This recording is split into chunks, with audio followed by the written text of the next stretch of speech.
ایک یہودی لڑکی غوث پاک سے محبت کرنے لگی، پیار کرنے لگی اور ان کی کنیز ہو گئی۔ اتفاق سے اس کی شادی کے دن آئے تو اس نے اپنے ابا سے کہا کہ میری شادی کے دن غوث پاک کو بھی دعوت دینا، غوث پاک بھی تشریف لائیں گے۔ کہا ٹھیک ہے، دعوت دیں گے۔ اب وہ تھے سب عیسائی۔ غوث پاک کو کہا کہ حضرت میری بیٹی آپ کی کنیز آپ سے محبت کرتی ہے، ہم عیسائی لوگ ہیں، لیکن آپ دعوت میں ہمارے آئیں گے؟ غوث پاک نے کہا کہ ٹھیک ہے، انشاءاللہ وقت پہ دیکھا جائے گا۔ پھر وہ بارات نکلی، بغداد آنا تھا بارات نے۔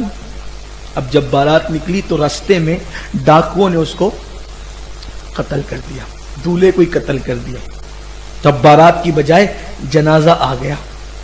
جب جنازہ آیا تو اس کی تو خوشیاں لٹ گئی، مسائل ہو گئے۔ اللہ اکبر۔ اس کے باپ نے کہا بیٹی سے، بیٹی تو سہاگن بننے سے پہلے بیوہ ہو گئی۔ اس نے کہا ایسا نہیں ہو سکتا، اس نے کہا ایسا نہیں ہو سکتا۔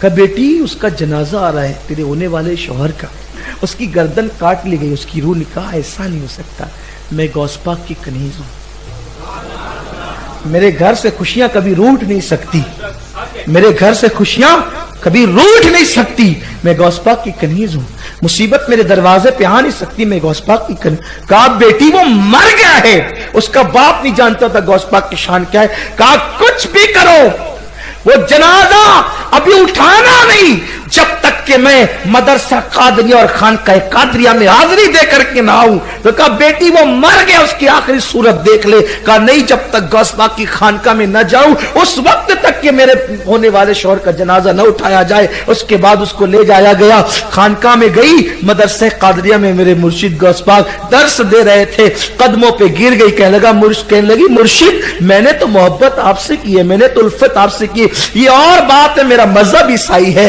لیکن پیارے تو زہرا کا لال ہے، تیرے یہاں مذہب نہیں دیکھا جاتا، تیرے یہاں تو سب کو نوازا جاتا ہے۔ کہا ہوا کیا؟ کہا کہ خوشیوں کی سوگات آنے سے پہلے روٹ گئی، بہار سے پہلے خزاں گئی، گھر بسنے سے پہلے اجڑ گیا، اور وہ بھی تیرا کہلانے والی ہوں، تیری کہلانے والی ہوں، تیری کنیز کہلانے والی ہوں۔ میرے مرشد غوث پاک کرم کی نظر فرمائے۔ غوث پاک نے کہا چلو۔ جب گئے تو دیکھا کہ گردن کٹی ہوئی ہے، دولہا پڑا ہوا ہے۔ میرے مرشد نے گردن جوڑی اور کہا کم باذن اللہ۔ دیکھا تو وہ زندہ ہو گیا۔ کہا جا پھر اپنا گھر بسا لے۔ وہ اس کا کیا گھر بسا، کئیوں کے دل کی دنیا بس گئی۔ انہوں نے کہا اب شادی بعد میں رچے گی، پہلے تو ایمان کی رمق رچے گی، اور وہ سارے عیسائی کلمہ پڑھ کے مسلمان ہو۔ یہ ہے غوث پاک کی شان۔